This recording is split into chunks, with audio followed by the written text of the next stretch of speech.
This is Vincent Beffara's first lecture on Schramm-Loewner evolution. Vincent, over to you.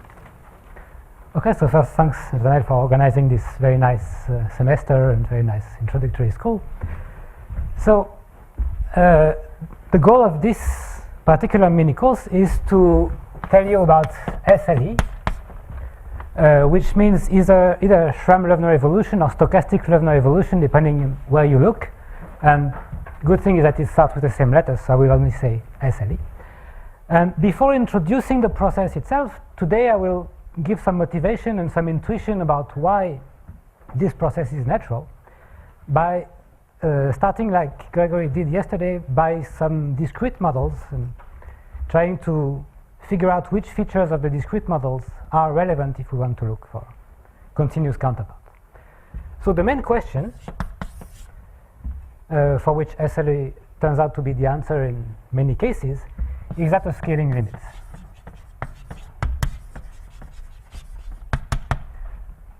So the framework of the question is the following. You have your favorite lattice, so for instance the square lattice. So everything I will do will be in 2 dimensions. And on this favorite lattice you put your favorite model of statistical mechanics. So you can like percolation, the Ising model, or even the simple random walk. So let's start with the simple random walk because that's the easiest one to define. So you start at the origin of the lattice and you have a discrete walk which jumps at every discrete time to one of the 4 neighbors. So you have this walk xn, n positive, which is the simple random walk on Z2. And the question is, what happens if instead of drawing Z2, you draw Z2 with a lattice mesh, which is delta, strictly positive, and you let delta go to 0. So you have discretization of a space and you refine the mesh, and as delta goes to 0, the discretization converges to something continuous, which is the plane itself. And in the case of the simple random walk, well, it's very well known that the simple random walk on delta Z2, this converges in distribution as a process as delta goes to 0 to the 2D Brownian motion.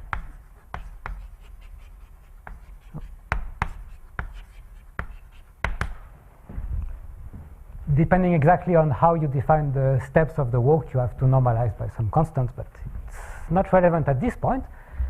What is relevant is that as delta goes to 0, if you rescale everything, and if you rescale the time appropriately, and this is part of this convergence here, well, there is a well-defined continuous object in the limit, which is, in this case, known explicitly, and which is non-trivial. It's a random process in the plane. So this convergence is what is known as a scaling limit. It's starting from a discrete object, refining the mesh, and hoping that something interesting happens in the limit and that you get something interesting. So the main question in this mini course and a few of the other mini courses, most specifically the one of Clément Ongler, which will speak about many 2D discrete models and their convergence, is to know for which discrete models we can hope to have a scaling limit, and for which models the scaling limit can be identified and studied explicitly. And then if it does, well, in the best cases, the object on the right, it's a continuous object, so it can be treated using some tools like PDEs. You can compute with them in a much easier way than for the discrete model. And then hopefully you can transport what you prove on the continuous object back to the discrete object, which has a physics significance. So this is the general framework. So continuing on the simple random walk, so the object that we get in the scaling limit is 2D Brownian motion. I want to tell you a few things about 2D Brownian motions that will be giving us some intuition about what is coming next about SLE. And so I want to say something about the conformal invariance of the 2D Brownian motion.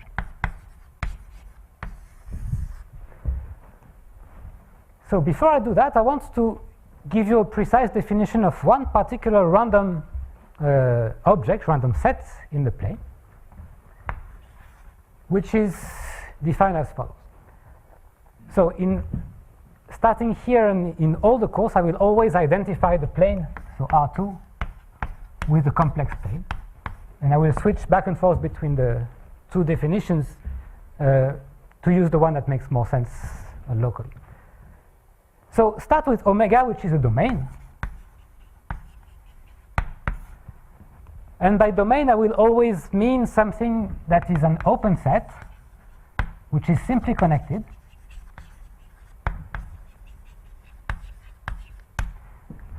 Which is not the whole plane. So it has at least some piece of boundary. And I will always assume that the boundary of omega is not too complicated. If you know what this word means, this is what I mean. If you don't, assume that the boundary is a finite collection of Jordan curves. So we want the boundary to be locally connected.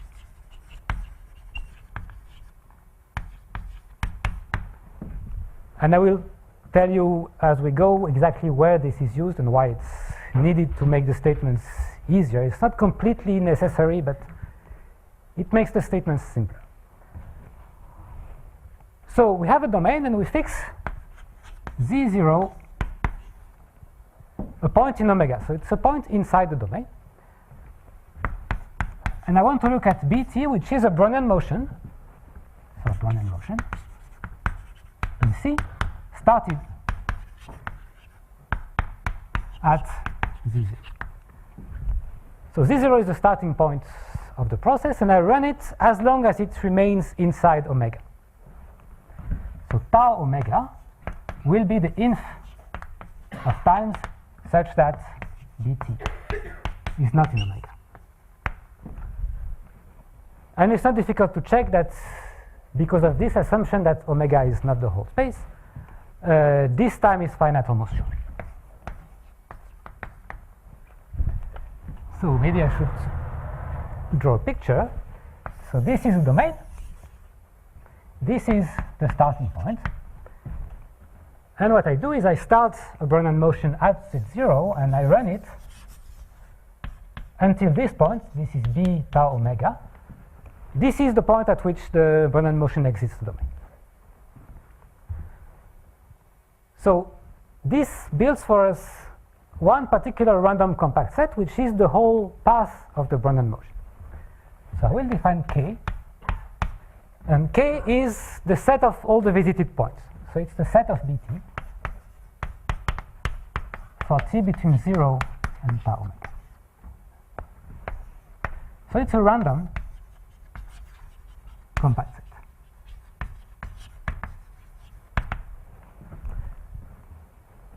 And it's well defined to speak about random compact sets because there is a nice topology. The house of distance gives a nice topology on compact sets. At least if the domain is bounded, it's very simple to define, and it makes sense to speak about a random variable in the space of compact sets. And this is one particular random compact set. And so one of the questions that we would like to address is how to describe this set and how to give interesting geometric information about what this set looks like. So the first thing to notice is that so the path of Brownian motion has measure 0, it's full of holes, and we would like to have a set which is not full of holes because it would have a simpler topology and maybe it will be easier to study and to define. So to do that, let's define K tilde, which is the hull of K. And by that I mean, so K tilde is the set of all points Z in omega union the boundary, which are not separated, which are separated from the boundary by K. So either Z is in K or K separates Z from the boundary. So maybe this is a little bit obscure. What it really means is that to go from K to the hull of K, what you do is you fill all the finite bubbles created by the curve itself. And what you get is some compact which has no hole. So K tilde is a simply connected compact, which is contained in the closure of omega, which touches the boundary at one point, which contains Z0, and it's this red set here. So this is the hull of Brownian motion, and one of the big results in the domain, which by the end of the mini course you will have some idea of the proof, is this. So it's a theorem, and it's due to Loewner, Schramm, and Werner. It was one of the first consequences of the introduction and study of SLE. Is the following: if you look at K tilde, so it's a random set in the plane. It has positive measure because the Brownian motion does have bubbles, but one interesting subset of K tilde is its boundary.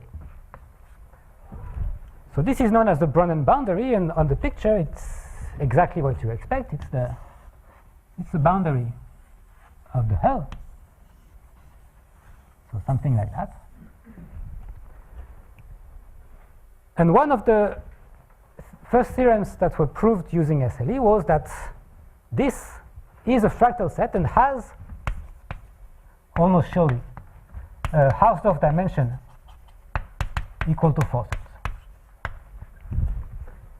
So this is really something that is completely non-trivial, because all the scaling exponents for the random walk, for the random motion, they are all equal to 1/2 or things like that. And if you want to look at the geometry of this boundary, well, essentially you have to compute the probability that a small disk intersects the boundary, and this kind of probability is essentially impossible to compute using just Brownian motion. You need some additional tools which don't come directly from the study of planar Brownian motion. And you will see by the end of the mini course how SLE gives some information about how to prove that. So this is the typical kind of results that one can obtain using SLE. So I promised you I will speak about conformal invariance of 2D Brownian motion. What do I mean by that? So what I mean is the following.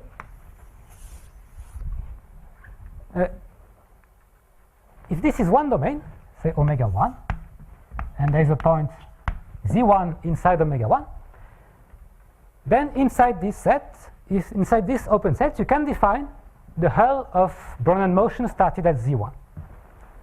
So you do exactly this construction, and you get some hull like this. So K tilde 1. K tilde 1 is the hull of Brownian motion started at Z1 in omega 1 until it touches here at time tau omega 1 until it exits the domain omega 1. So this is some random compact set. What you can do is do the same construction in some other domain. So if this is omega 2, and this is some point Z2 in omega 2, what you can do is you start a Brownian motion from Z2 in the domain omega 2, and you look at the hull of this Brownian motion.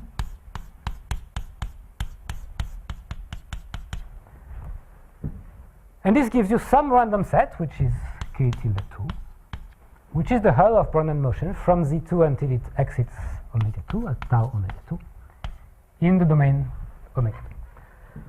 So we have these two sets which are related in some complicated way if you start from the same Brownian motion, for instance. But for each domain and each starting point, you get one distribution and compact set, which is the hull of the Brownian motion in that domain. So how are these two sets related? Well, first, I want to recall you the Riemann mapping theorem.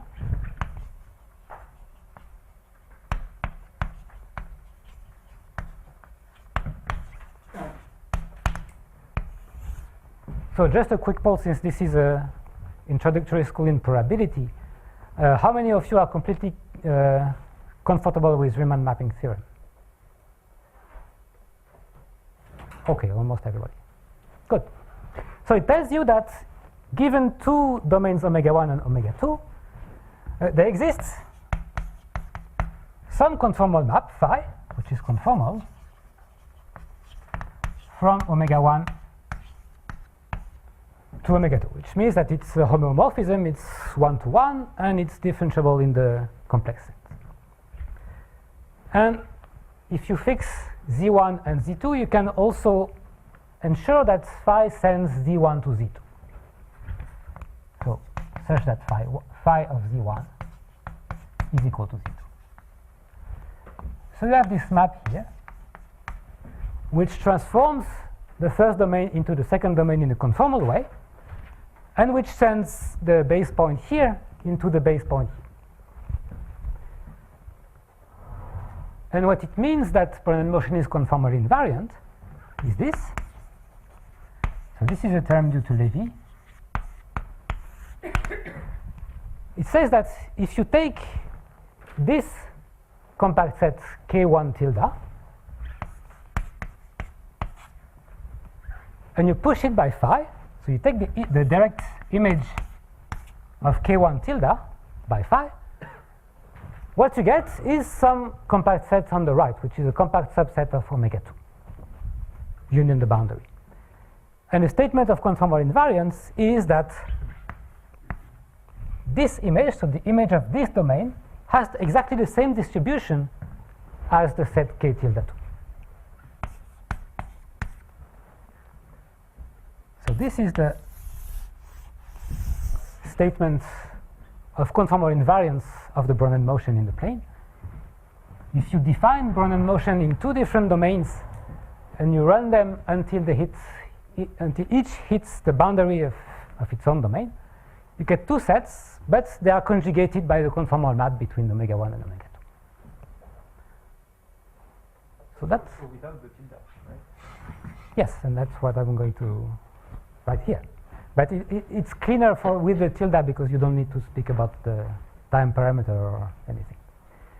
Just one quick remark: if you want to make this statement speaking about compact sets, it's interesting to have phi extend all the way to the boundary of omega 1 into a 1-to-1 map between the closures of omega 1 and omega 2. And this is what you get from the topological assumption that the boundary of omega 2 in this case is simply connected. So it's to be able to state this in a simple way in terms of compact sets and subsets of the closure that it's nice to assume that the domains are simply connected with a nice boundary. So how do you prove that? So as we already said, something much stronger is true. It's true not only at the level of the hull, but it's also true at the level of the trace. And in fact, it's even stronger than that. It's true at the level of the path itself as a process, provided you take a little bit of care about the time parameter. So the main point, main idea, is, so let's look at dt, which is the Brennan motion in omega 1, started at Z1. So it's the first process, and if you run it until it touches the boundary, and you take the closure, and you take the hull, you get exactly K1 tilde. So we have a process on the left. We have a conformal map phi from the left to the right. So what we can define is some process, yt, which is the image of bt by phi. So this is a process which is well defined up to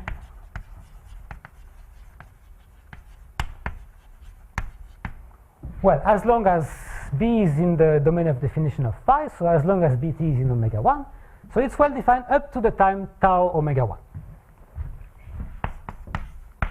Which is a good thing because everything we want to say about this k speaks about the behavior of b until the hitting of the boundary of the domain. So yt is this image of bt by phi, And phi is a conformal map, so it's C infinity. So what we can do is we can apply the Ito formula to compute dyt. And so again, this will hold as long as you are careful to stop the process before it touches the boundary. So the computation is something that is not complicated at all, but the key ingredients are some of the features of phi as a conformal map. And mostly what you want to compute is, so dyt, it will have a diffusion term which comes from the first derivative. And because the derivative is a complex multiplication, if you see it as a map from R2 to R2, what you get is exactly phi prime of bt dbt. So as a process in the complex plane. So plus something times dt. And this something is coming from the Ito term in the expansion of the Ito formula.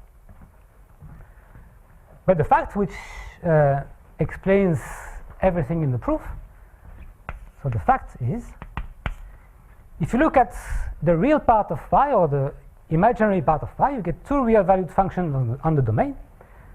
And both the real part of phi and the imaginary part of phi, they are harmonic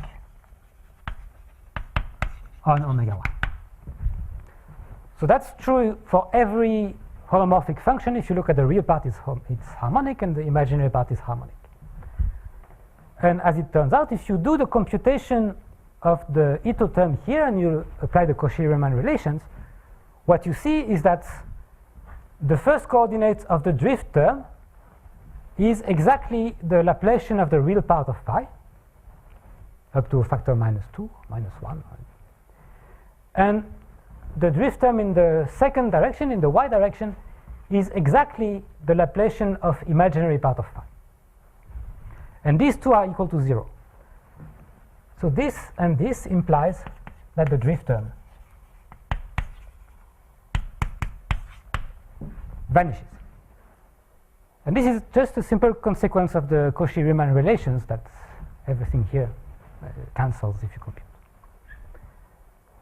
So what you get here is that the increments of yt are some complex multiplication of the increments of some Brownian motion with no drift term.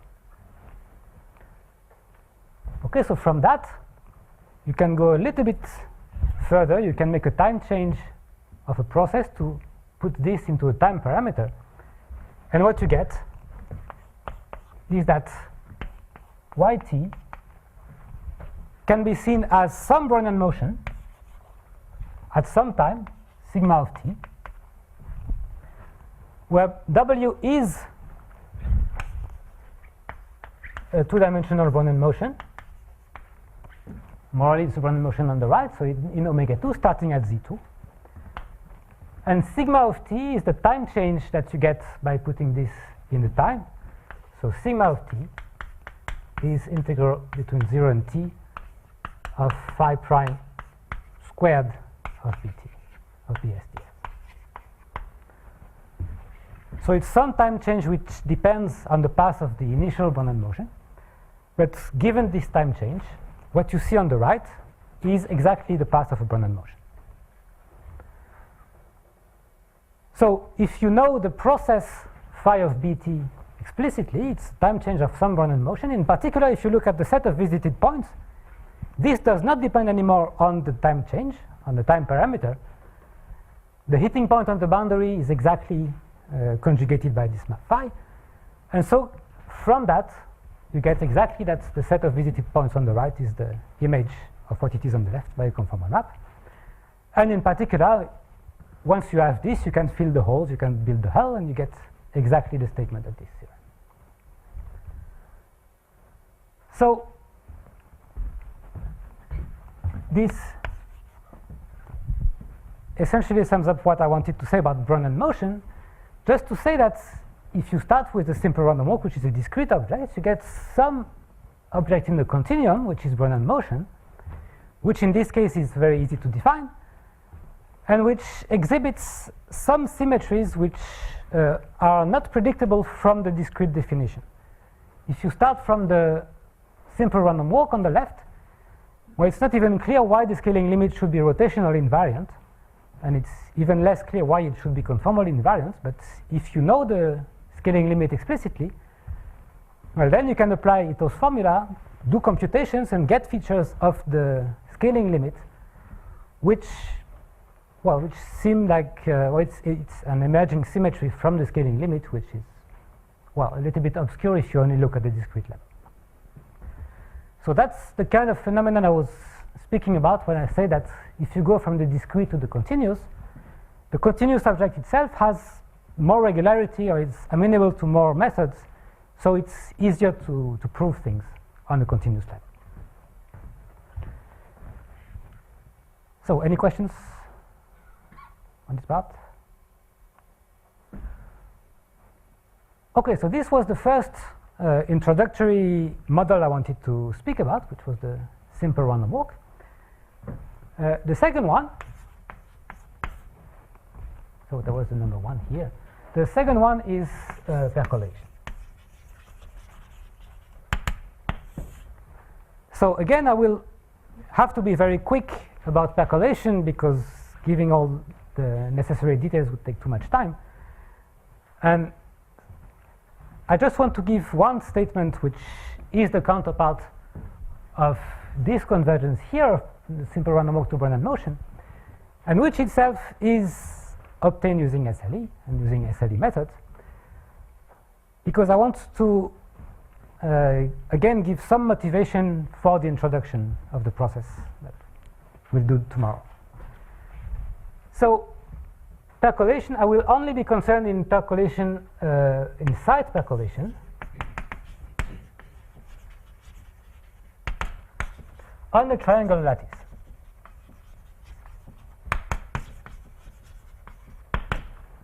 And more specifically, I will only be concerned with side percolation at the parameter 1/2.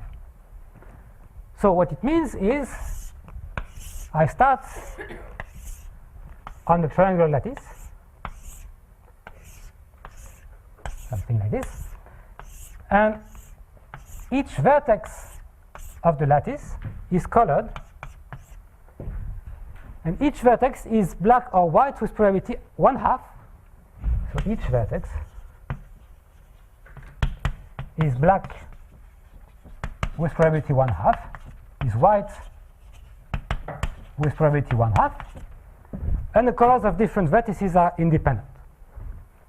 They are all independent.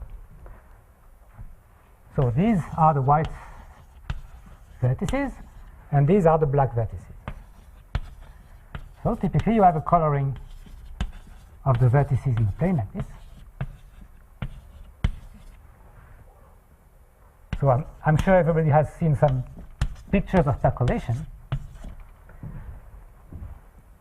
And the question is, if you do this, what happens? Can you say something relevant in the scaling limit? So if you rescale the mesh of the lattice by delta and you let delta go to 0. And the first idea would be, well, this is a function from the vertices to plus or minus 1. You say that black is -1, white is +1. So you get a random function. And maybe there's a weak limit as a distribution as delta goes to 0. But if you do that, well, essentially the only possible non-trivial limit that you can build is something like the white noise. And so the white noise is a nice object, but it's impossible to extract anything from the white noise that carries over to the discrete model and to the geometry of, for instance, the clusters in the discrete model. So there is something that is a little bit more mysterious than for the simple random walk in even the definition of the scaling limit. So the main objects we want to understand in percolation are the interfaces. So what are interfaces? Well, you can see this as a coloring of the vertices, and you can look at connected components, which are maximal sets of vertices which are pairwise connected and are of the same color. So here there is one white component here, one black component like this. And an interface is exactly the common boundary between two such connected components. So here there is one interface which is something like that.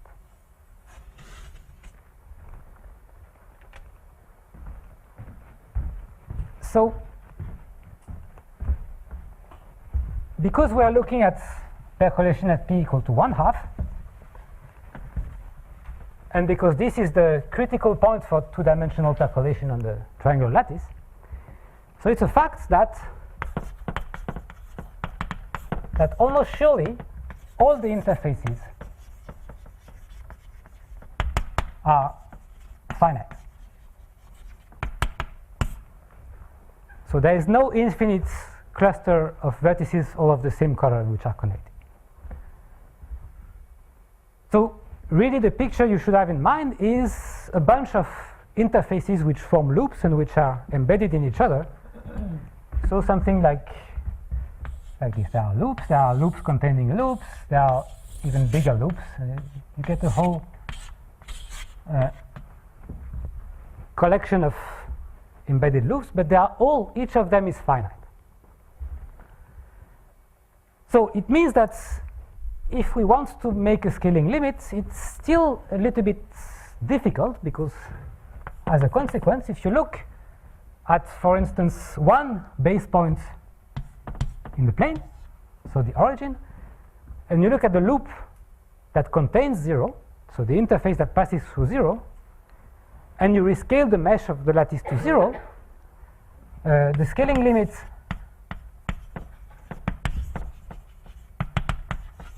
of a loop that you select like this, where what you have is some finite loop and you rescale it with the mesh going to 0. The only natural scaling limit that you get if you select a loop naively like that, it's a point. You have something finite, you rescale it, and you get a point. So scaling limit of a loop is a point. So somehow looking at the whole colors as a function from the vertices to plus and minus 1, it had too much information, and we got the white noise, which is too full of information. And looking at one loop, this time it's too little information. If you rescale, we find a point, and the point again tells us very little about the behavior of the model. If you want, it tells us that the interfaces are finite, but somehow we knew that already. So if we want to define a scaling limit for percolation in some manageable way, one idea is to force the existence of an infinite path,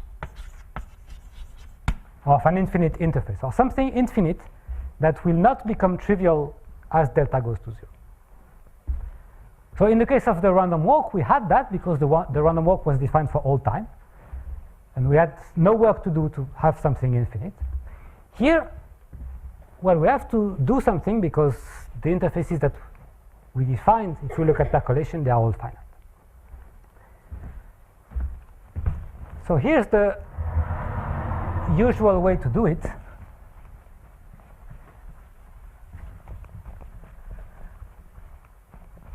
The tool that allows you to build something macroscopic, starting from some collection of finite loops like this, is to introduce a domain and boundary conditions which will create the occurrence of an interface, which is macroscopic. So the main tool is boundary conditions.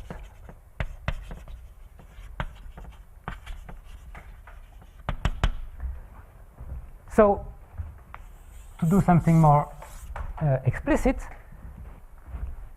again we'll work with a simply connected domain in the complex plane, so with the same definition as before. So omega is a domain.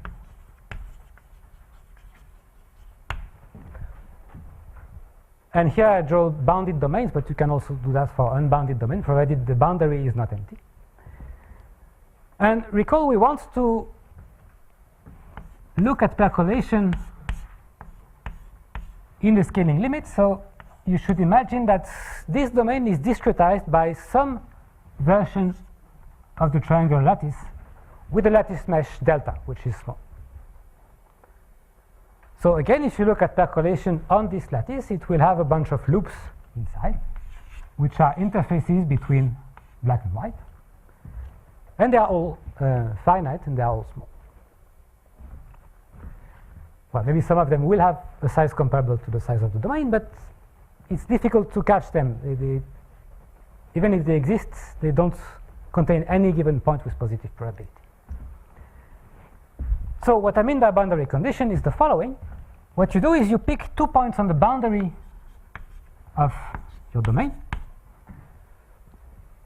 and you condition the configuration of percolation to be white along one of the boundary arcs between these 2 points.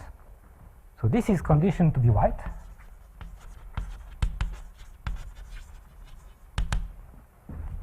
And this part of the boundary, I will call it the white boundary of omega.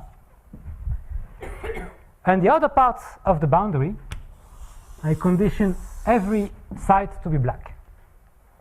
So this is conditioned to be black. And this part of the boundary, I want to call it the black boundary of omega. So you do that on the boundary. Inside, you look at percolation. So you color each vertex black or white with probability 1/2. And you look at the collection of all the interfaces between black and white. So you have all these finite loops inside. But now there is one special loop, which is the one separating the white component of the boundary, of the white part of the boundary, and the black component of the white part of the boundary. So there is one connected set like this, which is the set of black vertices that are connected to the black boundary by a path of black vertices. And here you have the set of white vertices that are connected by white vertices to the white part of the boundary. And these are two special connected components. One is white, one is black. And they are macroscopic by construction because the boundary of the domain itself is macroscopic. And as delta goes to 0, it will not shrink because the domain will be fixed, and we will let only delta go to 0. So what it means is that between these two connected components, there is one of the loops, so one of the interfaces, which is winding between the yellow, between the white and the black here. So this is some curve gamma, which depends on the domain, and it depends essentially on the mesh of the lattice. And so this is a random discrete path, which is contained in omega. And now we have our object, which is a discrete object living in some domain, depending on the parameter delta, which is positive. And as delta goes to 0, it doesn't shrink to a point because it has to go from this point to that point, and these points are fixed. So now it makes sense to ask the question and to hope for a non-trivial answer. So the question is, what is the limit in distribution of gamma delta, as delta goes to 0? So before we had this interface here, we could ask the same question, but the natural answer each time was not very interesting. Here we have some object which wants to be non-trivial in the scaling limit because the diameter of the object is bounded below. Okay, and again, the answer to the question, well, I cannot really state this as a theorem because it would depend on the introduction of SLE. So that's why I write answer instead of theorem, but as delta goes to 0, gamma delta converges in distribution to some continuous random curve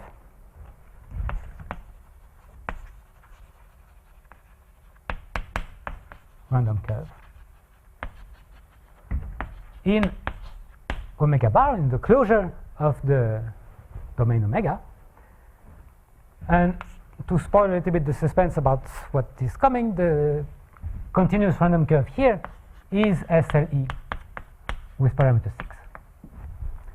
So not only we know that it converges to something, but it converges to something that we know that we can identify and describe in some detail. So this is the counterpart of the convergence of simple random walk to random motion.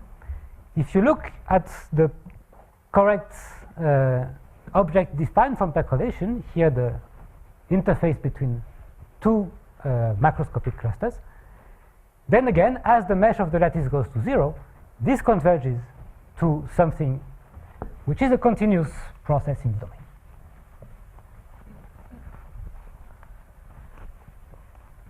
So not only that, but as part of the statement and proof of convergence of this to some continuous object,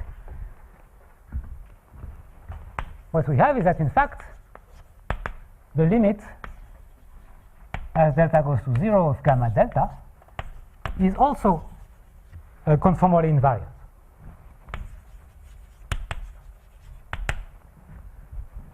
So the definition of conformal invariance for the Brownian motion is still on the board here. So in fact, you can, if you have not seen this statement of conformal invariance, you can predict it from the picture, but I will do it anyway.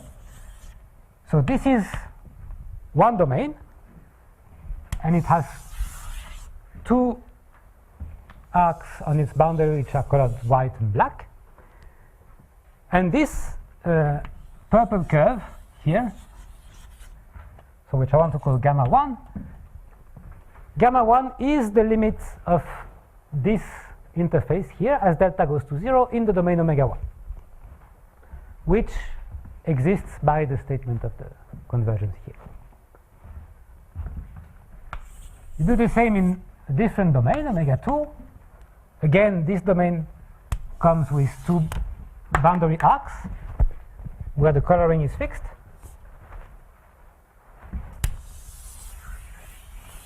Something like that. So again, you can define gamma 2, which is the scaling limit of the interface in this domain.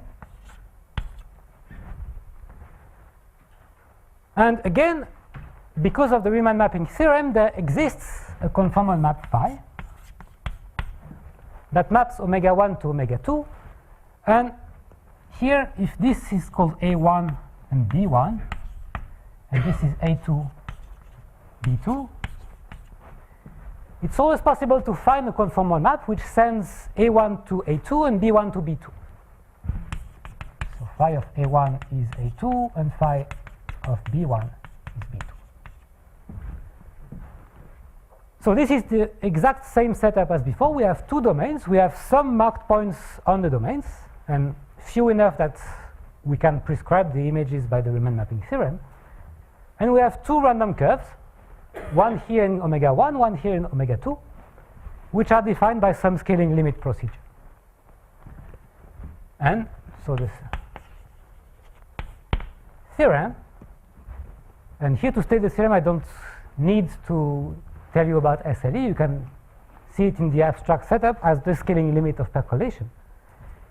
If you look at this curve gamma 1, and you take its direct image by phi, what you get is some curve that lives in omega 2, and the statement of conformal invariance is that this has the same distribution as gamma 2. And just to be a little bit more precise than that, I said nothing about the parametrization of gamma as a curve, and it only makes sense to speak about this equality in distribution if we identify two curves which are going through the same points in the same order but with a different time parameter. So let's call that up to increasing reparametrization of the curves.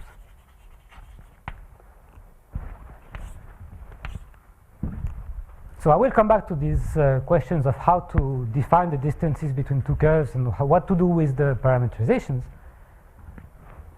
But to get a statement which is simpler, you can just state this in terms of the set of visited points, and then it's an equality between two random compact sets, the set of visited points on the left mapped by phi, and the set of visited points on the right.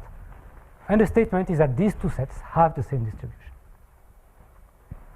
So it's very similar to what we had in the case of the simple random walk. But of course, the main difference is that in this case, the scaling limit is not as explicit. It's not just given by the 2D Bernoulli motion. And so it's not clear how to even state the statement of convergence or begin to prove it. And it's also not clear at all why the conformal invariance would hold. So in the case of the simple random walk, there was kind of a miracle that we could compute everything using Ito's formula. Here, there is no real equivalent to Ito's formula, so we need some additional tools. The real reason why I wanted to speak about the percolation model is that it has one more feature which makes it somehow easier to study in what follows than the simple random walk. And it's something that Jason mentioned in a slightly different setup yesterday, and it's called the domain Markov property.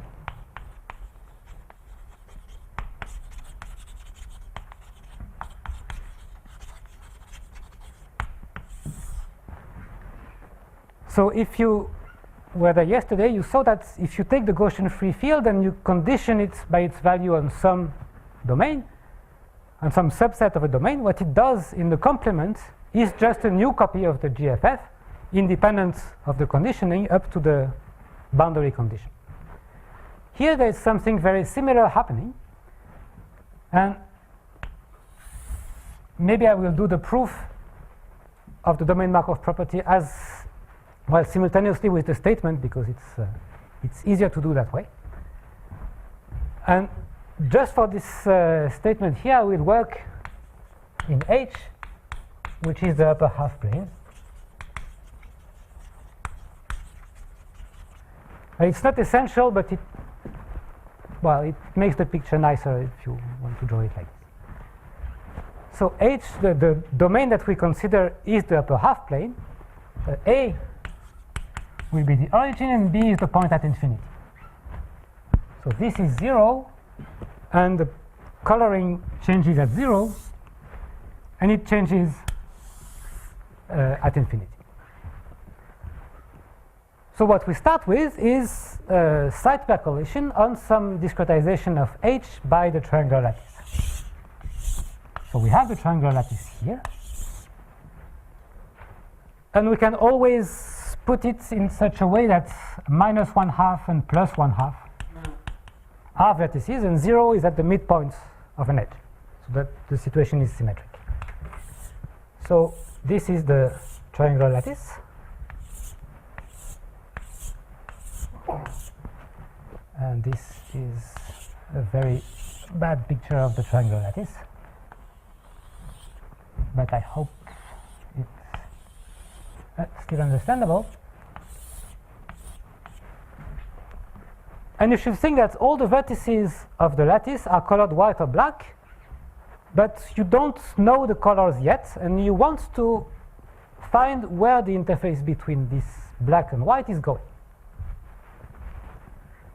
So to do that, what I will define here is called the exploration process.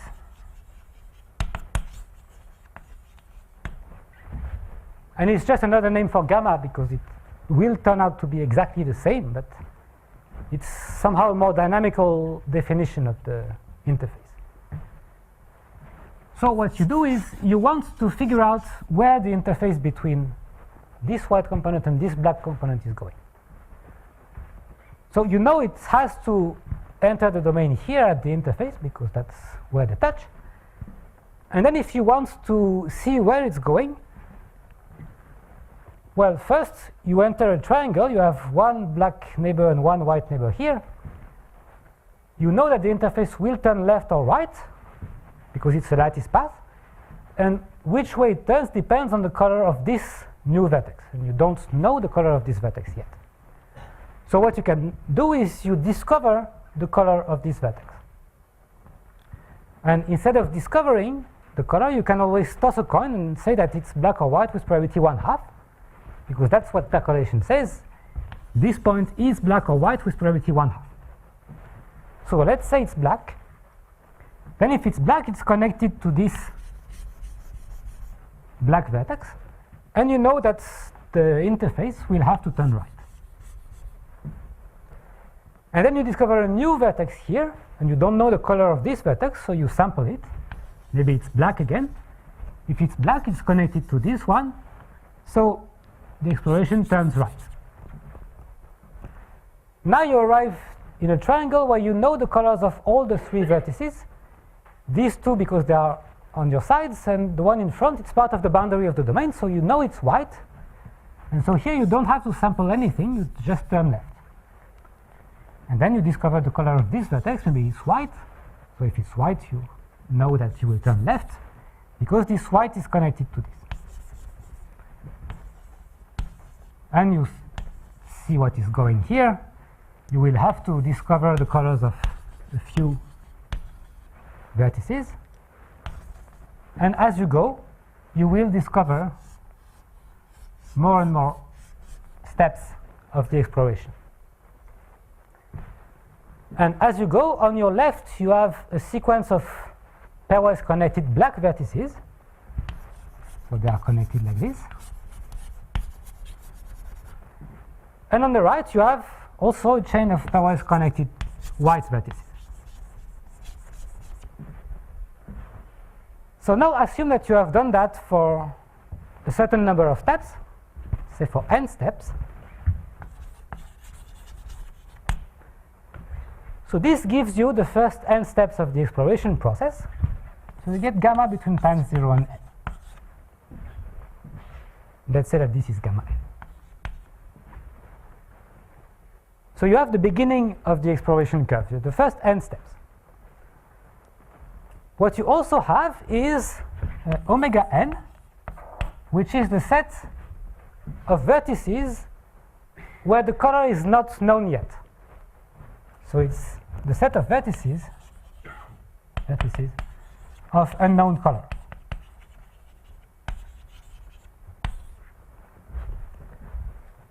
So it's everything that is away from both the boundary and the boundary of gamma n. So omega n is this what remains here.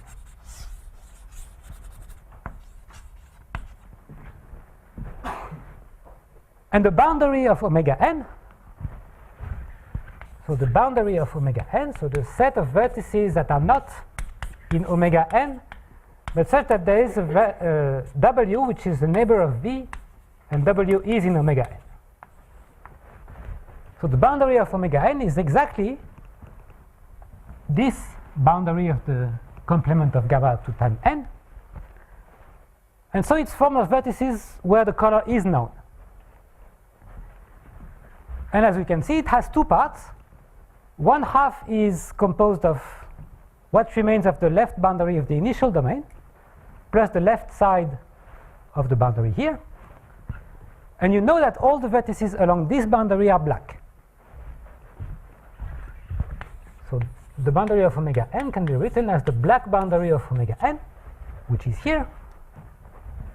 So black boundary of omega n. And on the other side, you have the complement of this on the boundary, and it's formed of what remains of the right side of the boundary here, plus the right side of the curve. And all these vertices, you know they are white because that's how you built the curve. So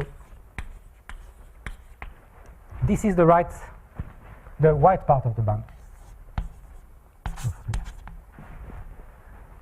And the last statement is that every vertex that is not on the boundary of omega n, so every vertex that is inside omega n, you don't know its color, and because you started with independent random variables, it is black or white with probability 1/2.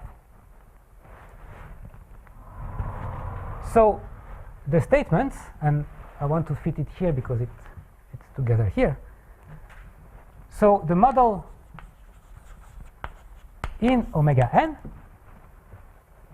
conditioned on gamma between 0 and n. So you condition on what you know by the exploration process, and you see what remains to be discovered. So this is exactly the same as percolation in omega n.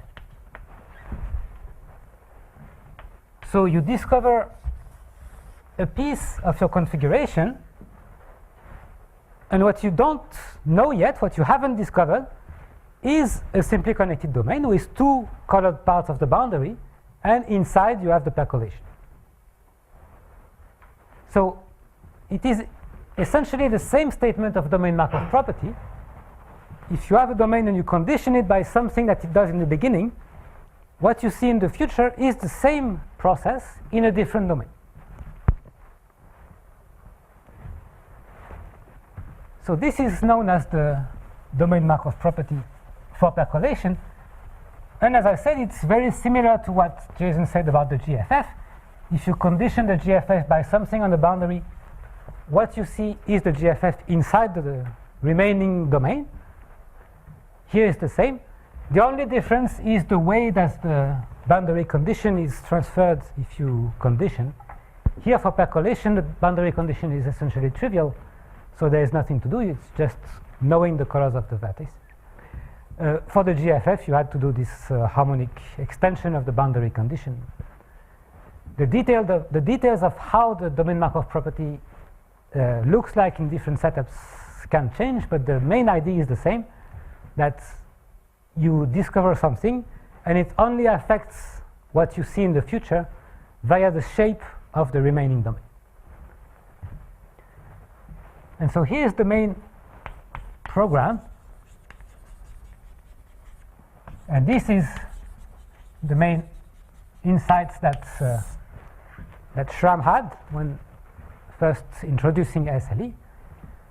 The program is to start from the conformal invariant plus the domain Markov property. So these two features that we have in these two examples.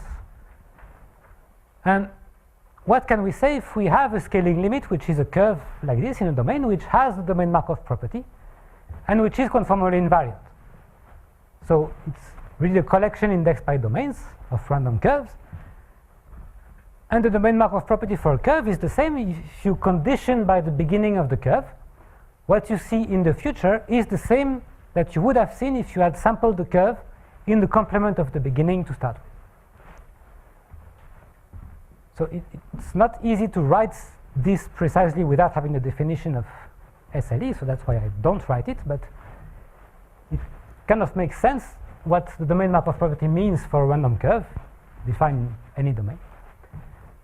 And the program of Schramm, well, what the theorem is that if you have a random curve satisfying conformal invariance and the domain Markov property, then this identifies the distribution of gamma up to one real parameter.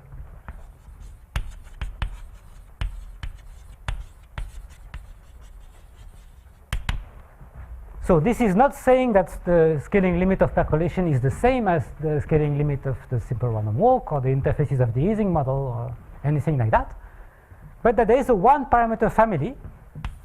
So these SLE of kappa processes, and that for each discrete model you start with, if it has conformal invariance on the domain Markov property, its scaling limit has to be one of the SLE kappas for one kappa, and the kappa depends on the model, but the one parameter family is fixed. So this was some introductive, session just to state the result that is here. And right now it's still a bit vague because I haven't told you what SLE is. But the two key concepts are the conformal invariance and the domain Markov property, and we'll see how these imply that we can almost identify the only possible scaling limits of discrete models. So tomorrow I will start really defining SLE, and then we'll see where we go. Okay, I guess I should stop here.